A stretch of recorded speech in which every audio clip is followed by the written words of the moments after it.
waxaan waraystay maraha madaxdii Soomaalida waxaan had iyo jeer xusuustaa Axmedo iyo professor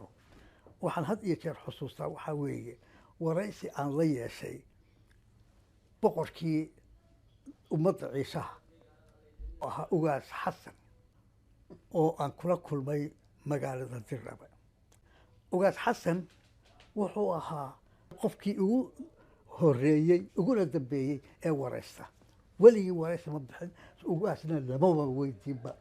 anigu markii la ii geeyey waxaan idhi ugaas waxaan doonayaa inaan waraysi kaa qabto markaasuu yidhi oo maxaad iga waraysanaysaa markaasaa waxaan kaa waraysanayaa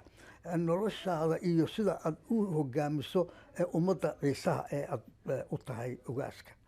waxaan ka mid ah su-aalihii aan weydiiyey haddaan xusuusto ugaas baan idhi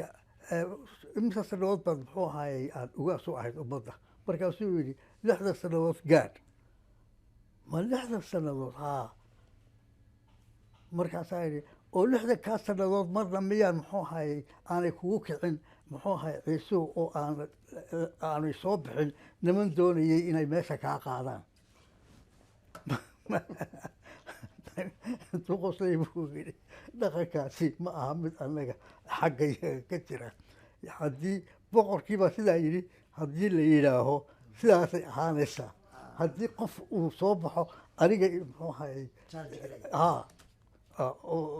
aniga muxuu ahaayey ihoolinayo oo odhanaya yes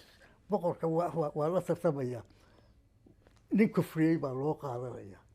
ayuu yidhi